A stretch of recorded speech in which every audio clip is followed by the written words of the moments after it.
दोस्तों आज के आर्टिकल में हम बात करेंगे अमराजा बैटरीज के शेयर के बारे में। सबसे पहले हम यह जानकारी ले लेते हैं कि यह कंपनी किस क्षेत्र में काम करती है। और जैसा कि इस कंपनी के नाम से ही विदित है कि यह कंपनी का नाम अमराजा बैटरीज है। और जाहिर है कि यह कंपनी बैटरीज के मैन्युफैक्चरिंग में काम करती है। और हम सभी जानते हैं कि बैटरी का यूज यूपीएस में होता है, टेलीकॉम सेक्टर में होता है, रेलवेज में होता है, ऑटोमोटिव में होता है, इंडस्ट्रियल ऑपरेशन में होता है, डिफेंस सेक्टर में होता है। इसके अलावा इंडस्ट्रियल जनसट में भी इस बैटरियों का यूज होता है। दोस्तों आज है तारीख 7 जुलाई 2023 और आज इस शेयर का प्राइस है 703 के आसपास ट्रेड कर रहा है। अगर शेयर के पिछले प्रदर्शन की बात करते हैं तो इस आधार पर हम कह सकते हैं कि यह शेयर ऊपर की तरफ बहुत स्ट्रॉन्ग मोमेंटम इस शेयर में बना हुआ है। इसकी वजह से हमें इस शेयर में इन्वेस्टर को अपने रडार पर अवश्य रखना चाहिए कि इसका टारगेट कहाँ तक जाएगा। पिछले एक महीने में इस शेयर ने 13% के रिटर्न आसपास के रिटर्न दिए हैं, 3 महीनों में 22% के आसपास रिटर्न दिए हैं, 6 महीने में 20% के आसपास के, और एक साल की बात करें तो 50% के रिटर्न इस शेयर ने दिए हैं। अब सवाल उठता है कि हमें इस कंपनी में इन्वेस्ट क्यों करना चाहिए। कंपनी में निवेश से पहले कंपनी के क्या क्या मजबूत पॉइंट हैं, क्या क्या कमजोरियां हैं, इस कंपनी के बारे में आने वाले समय में क्या क्या अपॉर्चुनिटीज़ बढ़ने वाली हैं, थोड़ा इस पर चर्चा कर लेते हैं। सबसे पहले बात करते हैं कंपनी के शेयर में क्या मजबूती है। दोस्तों हम जानते हैं कि वर्तमान समय में कंपनी का शेयर साल के उच्चतम स्तर पर ट्रेड कर रहा है और ईयर ऑन ईयर बेसिस पर कंपनी का प्रॉफिट मार्जिन बढ़ रहा है। कंपनी के पास कर्ज बहुत कम है, यानी कि कंपनी लो डेप्थ वाला शेयर है। पिछले 2 सालों में कंपनी की बुक वैल्यू की शेयर लगातार बढ़ रहा है। कंपनी जीरो प्रोमोटर प्लस वाली कंपनी है और एफआईआई, पीएफआई और इंस्टीट्यूशन इस कंपनी में लगातार अपनी शेयर होल्डिंग को बढ़ा रहे हैं। पिछले 7 साल में कंपनी के शेयर में पिछले एक साल से कंपनी के शेयर में ऊपर की तरफ स्ट्रॉन्ग मोमेंटम बना हुआ है। कंपनी के शेयर की इन्वेस्ट करते समय इस शेयर में क्या क्या कमजोरियां हैं, इनके बारे में भी हमें जानकारी प्राप्त कर लेनी चाहिए। कंपनी के शेयर में इन्वेस्ट करने से पहले क्या क्या कमियां हैं, जैसे कि कंपनी के शेयर में म्यूचुअल फंड अपनी हिस्सेदारी को पिछले क्वार्टर से कम कर रहे हैं। इसका कोर बिजनेस पिछले 2 साल से पुअर कैश जनरेट कर रहा है।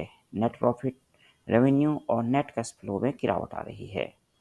अब आगे को क्या अपॉर्चुनिटीज बनती हैं जिससे कि इस शेयर में इन्वेस्ट किया जाए। आने वाले भविष्य में कंपनी के पास क्या क्या अपॉर्चुनिटीज़ हैं, यह कंपनी के इन्वेस्ट करने वाले किसी भी इन्वेस्टर के लिए महत्वपूर्ण पॉइंट है। आइए हम आपको बताते हैं कि इस कंपनी में इन्वेस्टमेंट करने के लिए कौन कौन सी अपॉर्चुनिटीज़ हैं। सबसे पहले तो इस पर ब्रोकरेज हाउसेस लगातार खरीदारी की राय दे रहे हैं, अपने टारगेट्स को बढ़ा रहे हैं।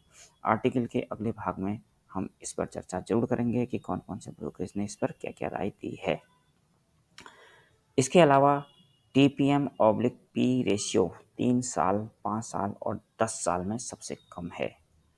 विभिन्न प्रकार के सेक्टर जैसे मैन्युफैक्चरिंग सेक्टर, इंफ्रास्ट्रक्चर सेक्टर लगातार ग्रोथ कर रहे हैं, जहां पर बैटरी की आवश्यकता तो हमें पड़ती है। इसलिए इस शेयर का फ्यूचर बहुत अच्छा लग रहा है। इसके अलावा हम ऐसे शेयर्स ऐसे समय से भी गुजर रहे हैं जहां पर इलेक्ट्रिकल व्हीकल की डिमांड लगातार बढ़ने वाली है और इलेक्ट्रिकल व्हीकल मैन्युफैक्चरिंग की तरफ भी काफ़ी फोकस किया जा रहा है, जिस वजह से कंपनी के बिजनेस में काफ़ी ग्रोथ होने की संभावना है। इसलिए इस शेयर में निवेश करने के लिए यह शेयर बहुत महत्वपूर्ण है। अब आइए जान लेते हैं ब्रोकरेज की रिपोर्ट इस पर क्या कहती है। दोस्तों हाल फिलहाल में ब्रोकरेज की रिपोर्ट पर नज़र डालें तो मोतीलाल शेयर ओसवाल तथा शेयर खान के टारगेट तो अचीव हो चुके हैं। 28 मई 2023 की अपनी रिपोर्ट में शेयर खान ने 696 के टारगेट दिए थे। मोतीलाल ओसवाल ने इसी तारीख को बोला था कि 690 तक यह शेयर जाएगा, जो कि आज कल में अचीव हो चुका है। 21 जून को जियोजीत की रिपोर्ट में कहा गया कि शेयर के टारगेट 672 तक बने रहेंगे।